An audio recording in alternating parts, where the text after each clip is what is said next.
श्रीकृष्ण गोविंद श्रीकृष्ण गोविंद हरे मुरारे हे नाथ नारायण वासुदेव। श्रीकृष्ण गोविंद हरे मुरारे हे नाथ नारायण वासुदेव। श्रीमद भागवत कथामृत भाग 18 अध्याय 5। गोकुळात भगवंतांचा जन्मोत्सव। शुकदेव परीक्षिताला पुढे सांगू लागले, राजन, नंद बाबा मोठे उदार मनाचे होते। पुत्र जन्माची गोड बातमी सांगणाऱ्या आपल्या सुनंदा भगिनीस त्यांनी आपल्या गळ्यातील मौल्यवान हार काढून दिला। ब्राह्मणांना भरपूर दान देऊन संतुष्ट केले। त्यांच्याकडून स्वस्ती वाचन आणि पुत्राचे जातकर्म संस्कार करून घेतले। पुत्राचा जन्मोत्सव साजरा करण्यासाठी गायक मधुर गाणी गाऊ लागले, दुंदुबी वाजू लागल्या। गोकुळातील सर्व घरांच्या अंगणात सडे, सम्मार्जन आणि सुंदर सुंदर रांगोळ्या काढण्यात आल्या। प्रत्येक घरासमोर रंगीबेरंगी ध्वजा, पताका लावल्या होत्या। गोपी प्रातःकालीच सुस्नात होऊन नवीन नवीन वस्त्र परिधान करून भेटी घेऊन यशोदेचे अभिनंदन करण्यासाठी येऊ लागल्या। गोकुळात नंद यशोदेच्या पुत्राच्या जन्माचा आनंदोत्सव मोठ्या भव्य प्रमाणात साजरा झाला। शुकदेव पुढे म्हणाले, राजन, नंदबाबा काही दिवसानंतर गोकुळाच्या रक्षणाचा भार अन्य गोपांवर सोपवून स्वतः कर देण्यासाठी मथुरेस गेले। नंदबाबा ज्या ठिकाणी उतरले होते तेथे वसुदेव त्यांना भेटावयास गेले। वसुदेवांना पाहताच नंदबाबा उठून उभे राहिले। त्यांनी वसुदेवांना मोठ्या प्रेमभराने आपल्या हृदयाशी लावले। त्यावेळी नंदबाबा प्रेमाने विव्हळ होत होते। वसुदेवांचे लक्ष आपल्या पुत्राकडे लागलेले होते। ते सारखे शिशूच्या कुशल मंगल संबंधित विचारित होते। त्यांनी पुत्र प्राप्तीबद्दल नंदबाबांचे अभिनंदन केले। गोकुळी लवकर जाण्याचा आग्रहही केला, कारण त्यावेळी गोकुळात मोठे मोठे उत्पात होऊ लागले होते। वसुदेवाच्या सांगण्याप्रमाणे नंदबाबांनी वसुदेवांचा निरोप घेतला आणि आपल्या बैलगाडीतून ते गोकुळी जाण्यास निघाले। येथे अध्याय 5 संपन्न झाला। पुतना उद्धार। अध्याय 6। कंसाने देवकीच्या कन्येच्या मुखातून जी वाणी ऐकली होती त्यामुळे तो अत्यंत अस्वस्थ झाला होता। त्याने आपले मंत्री आणि सहकारी यांची एक सभा बोलावली आणि त्यांना देवकीच्या कन्येच्या वक्तव्याबद्दल सांगितले। काही मंत्र्यांनी असे सुचविले की या महिन्यात जन्मलेली जेवढी बालके असतील त्या सर्वांना मारून टाकावे, म्हणजे त्यात कंसाचा वध करणारा बालक सुद्धा मारला जाईल। या कामासाठी पुतना नावाच्या एका राक्षसिणीची नियुक्ती करावी। पुतनेला आपल्या इच्छेनुसार रूप घेता येत असे। कंसाने पुतनेस बोलावून तिला गोकुळात जाऊन समस्त नवबालकांना मारून टाकण्याचा आदेश दिला। त्यानुसार पुतनेने एका अत्यंत लावण्यवती तरुणीचे रूप घेतले आणि गोकुळी आली। तिच्या अति सुंदर वस्त्र प्रावरणाने आणि मौल्यवान दागदागिन्यांनी ती राजघराण्यातील स्त्री असावी असे प्रथम दर्शनीच वाटत असे। ती गोकुळात आल्यावर लहान लहान बालकांना पाहत पाहत नंदाच्या घरी आली। त्यावेळी श्रीकृष्ण पाळण्यातील शय्येवर झोपले होते। पुतनेच्या रंगरूपावर भुलून तिला नंदाच्या घरात प्रवेश करण्यास कोणीच अडविले नाही। यशोदेने मथुरेहून कृष्णास पाहाव्यास आलेली गोपी समजून कृष्णास तिच्या मांडीवर दिले आणि ती काही कामासाठी घरात गेली। याच वेळी पुतनेने आपला स्तन त्या अजाण बालकाच्या मुखात दिला। त्याला अतिभयंकर असे विष लावले होते। भगवंतांनी तिच्या स्तनास जोरात दाबून प्राणासह ते दूध पिऊ लागले आणि त्यांचा साथी क्रोध तिचे प्राण पिऊ लागला। यावेळी पुतनेच्या प्राणांच्या आश्रयाने असलेले मर्मस्थान फाटू लागले आणि ती असहाय्यतेने ओरडू लागली, अरे मला सोड, अरे मला सोड। परंतु भगवान जेव्हा कुणास धरतात ना तेव्हा ते त्यास सहजासहजी सोडित नाहीत। पुतनेच्या ओरडण्याचा आवाज एवढा भयंकर होता की तो सर्व दिशांमध्ये भरून गेला। ती त्या भयंकर वेदना सहन करू शकली नाही। तिने आपले मूळ स्वरूप धारण केले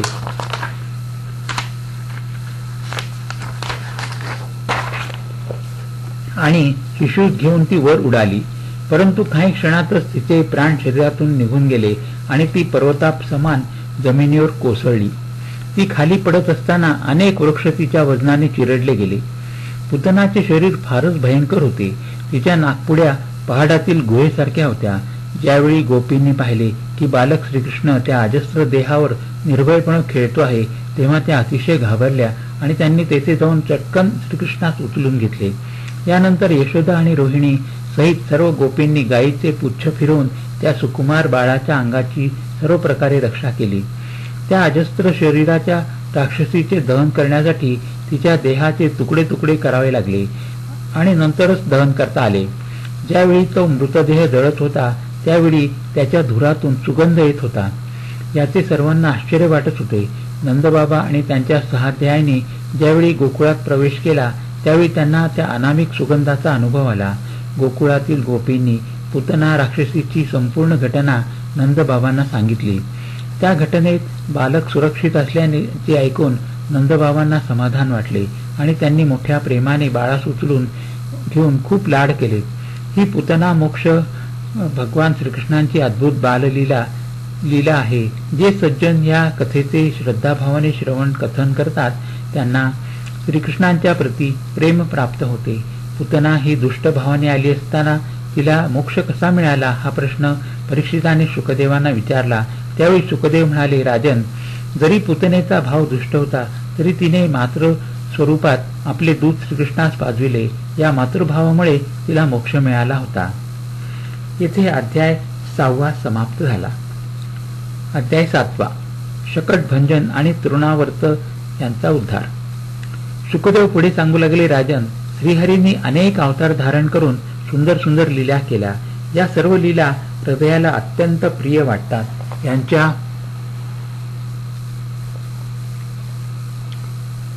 श्रवणाने मनुष्यांचे अंतःकरण लवकरात लवकर शुद्ध होते. एकदा भगवान श्रीकृष्णाने आपली करवत म्हणजे कूस बदलली. ते पाहून यशोदा आणि नंदबाबांना खूप आनंद झाला. त्यावेळी अभिषेक उत्सव साजरा करण्यात आला. यावेळी बाळास स्नान घालून त्याला पाळण्यात झोपविले आणि तो पाळणा छकड्याच्या खाली बांधला होता. थोड्याच वेळात बाळाची झोप झाली आणि त्याला भूक लागल्याने तो रडू लागला. परंतु यशोदा आपल्या पाहुण्यांच्या सत्कारात व्यस्त असल्याने तिला बाळाचे रडणे ऐकू आले नाही. माता येत नाही हे पाहून त्या दिव्य बाळाने आपल्या पायाने त्या छकड्याला स्पर्श केला आणि आश्चर्य असे की तो छकडा उलटला. त्यात ठेवलेली दही दुधाची भांडी खाली पडली. तो आवाज ऐकून यशोदा, नंदबाबा आणि अन्य गोप धावतच आले. यशोदेने बाळास चटकन उचलून घेतले. सर्वांना आश्चर्य वाटले की तो छकडा आपोआप कसा उलटला असेल. तेथे खेळत असलेल्या गोप बालकांनी सांगितले की बाळाने रडत रडत आपल्या पायानेच तो उलटविला. परंतु त्यांच्या या कथनावर कोणीच विश्वास ठेवला नाही. यशोदेला वाटले हा कोणत्या तरी ग्रहाचा उत्पात असेल, म्हणून तिने ब्राह्मणांकडून शांतीपाठ करविला. नंतर बलवान गोपांनी तो छकडा सरळ उभा केला. यशोदेने बाळास दुग्धपान करविले आणि नंदबाबांकडे दिले. त्यांनी ब्राह्मणाद्वारे साम, रुक आणि यजुर्वेदातील मंत्रांद्वारे आणि पवित्र औषधीयुक्त जलाने बाळास अभिषेक करविला. नंदबाबांनी मोठ्या एकाग्र भावाने स्वस्तिपाठ आणि हवन करून ब्राह्मणांना अतिउत्तम अन्नाचे भोजन करून गायींचे दान केले. शुकदेव परीक्षिताला पुढे सांगू लागले, राजन, तृणावर्त नावाचा एक दैत्य कंसाचा सेवक होता. कंसाच्या प्रेरणेनेच तो वादळाच्या रूपात गोकुळात आला होता आणि त्याने अंगणात निजलेल्या बाल श्रीकृष्णास उडवून आकाशात नेले. त्या भयंकर वादळाने संपूर्ण गोकुळास झाकून टाकले होते. त्यामुळे कुणालाच काही दिसत नव्हते. वादळाच्या भयंकर आवाजाने सारा आसमंत भरून गेला होता. यशोदेने ज्या ठिकाणी श्रीकृष्णास निजविले होते तेथे जाऊन पाहिले. तेथे बाळ नव्हता. यशोदा अत्यंत घाबरली. तिला काय करावे ते समजेना. वादळाचा जोर कमी होताच यशोदेच्या रुदनाच्या आवाजाने गोपी धावतच तिच्याकडे आल्या. तृणावर्ताने वादळाच्या स्वरूपात ज्यावेळी श्रीकृष्णास उचलून नेले त्यावेळी बाळाने आपले वजन खूप वाढविले आणि आपल्या 2 हातांनी त्या दैत्याच्या गळ्यास दाबून ठेवले. श्रीकृष्णांचे वजन सांभाळू न शकल्याने त्या वादळाचा वेग लवकरच शांत झाला. श्रीकृष्णांनी त्या दैत्याचा गळा इतका घट्ट धरला होता की तो त्याला सोडविता आला नाही आणि तो असुर निचेष्ट होऊन जमिनीवर पडला. गोपींनी श्रीकृष्णाला त्या दैत्याच्या गळ्यास लोंबत असलेले पाहिले. त्या धावतच त्या स्थानी पोहोचल्या आणि त्यांनी श्रीकृष्णास उचलून आपल्या कडेवर घेतले. बालक मृत्यूच्या मुखातून सकुशल परतला आला होता. त्याला पाहता यशोदा अत्यंत आनंदित झाली आणि गोपी आणि गोप आनंदाने नाचू लागले. शुकदेव परीक्षिताला म्हणाले, राजन, एकदा यशोदा आपल्या प्रिय पुत्रास स्तनपान करवित होती. श्रीकृष्णाचे पोट भरले त्यावेळी त्यांनी जांभई देण्यासाठी आपले इवलेसे मुख उघडले आणि यशोदेस त्यात काय दिसले? आकाश, अंतरिक्ष, दिशा, सूर्य, चंद्रमा, अग्नी, वायू, समुद्र, द्वीप, पर्वत, नदी आणि समस्त चराचर प्राणी. ते पाहताच यशोदेचे शरीर कापू लागले. तिने भयाने आपले नेत्र बंदच करून घेतले. भगवंतांनी आपली माया पुन्हा एकदा मातेवर पसरली, ज्यामुळे तिने जे काही पाहिले होते त्याचे तिला संपूर्णपणे विस्मरण झाले. येथे अध्याय 7 संपन्न झाला. अध्याय 8 नामकरण संस्कार आणि बाललीला. शुकदेव परीक्षिताला पुढे सांगू लागले, राजन, यदुवंशाचे कुलपुरोहित श्री गर्गाचार्य होते. ते मोठे तपस्वी होते. वसुदेवांच्या विनंतीला मान देऊन ते नंदबाबांच्या गोकुळात आले. त्यांना पाहून नंदबाबा अत्यंत आनंदित झाले. त्यांनी आचार्यांच्या चरणांवर आपले मस्तक ठेवून प्रणाम केला. त्यांचे आदरातिथ्य करून विधिवत पाद्यपूजा केली. नंतर आपला पुत्र आणि रोहिणीचा पुत्र या दोघांचे नामकरण करण्याची त्यांनी विनंती केली. गर्गाचार्य म्हणाले, नंदराजा, मी यदुवंशीयांचा कुलगुरू आहे. यामुळे मी तुमच्या पुत्राचे नामकरण केल्यास तुमच्या पुत्रास कंस वसुदेवाचा 8वा पुत्र समजेल आणि अनिष्ट घडेल. नंदबाबा म्हणाले, गुरुदेव, तुम्ही या गोशालेतच नामकरण संस्कार करा. तो कोणालाही कळणार नाही. गर्गाचार्यांनी या प्रस्तावाला मान्यता दिली. नंदबाबांचा पुत्र वर्णाने सावळा असल्याने त्याचे नाव कृष्ण अर्थात सर्व लोकांना आपणाकडे आकर्षित करणारा असे ठेवले आणि रोहिणीच्या पुत्राचे नाव राम असे ठेवले. तो बलशाली असल्याने त्याचे नाव बलराम असेही ठेवले. थोड्याच दिवसात श्रीकृष्ण आणि बलराम चालू लागले. ही दोन्ही बालके गोकुळातील चिखलात खेळत. ते आपल्या अंगाला चिखल लावून घेत. ते वासरांची शेपटे धरून ओढीत आणि ती पळू लागली की घाबरून यशोदेकडे येत. त्यावेळी दोन्ही माता आपल्या पुत्रांना घेऊन खूप लाड करीत. त्या दोघा पुत्रांचे निरागस चेहरे पाहून त्या दोन्ही मातांना प्रेमाचे भरते येई. शुकदेव पुढे सांगू लागले, राजन, काही दिवसातच यशोदा आणि रोहिणीचे हे लाडके पुत्र गोकुळातील आपल्या समवयस्क मुलांबरोबर खेळू लागले. त्यांची चंचलता मोठी अनोखी होती. श्रीकृष्ण गोपबालकांना घेऊन गोपींच्या घरी त्या घरात नसताना जाई आणि त्यांच्या घरचे लोणी घेऊन सर्व मित्रांना वाटून स्वतःही खाई.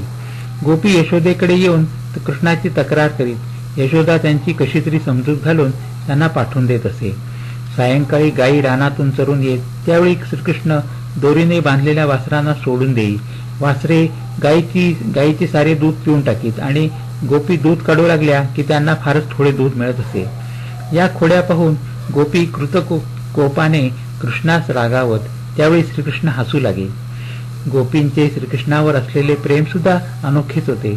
त्या श्रीकृष्णाची तक्रार तर यशोदेकडे करीत, परंतु एखाद्या दिवशी तो दिसला नाही की त्यांना चैन पडत नसे. त्या काहीतरी काम काढून नंदवाड्यात येत आणि श्रीकृष्णास जवळ घेऊन त्याचे खूप लाड करीत.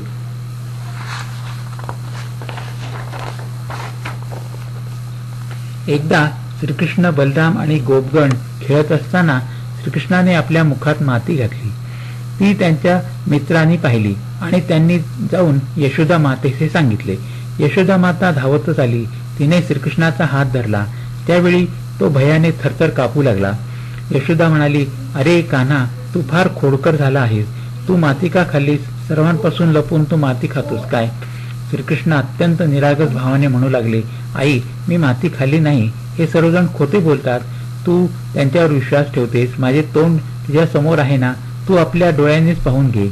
यशोदेने म्हटले, ठीक आहे, असे असेल तर आता तोंड उघड पाहू. श्रीकृष्णाने तत्काळ आपले तोंड उघडले.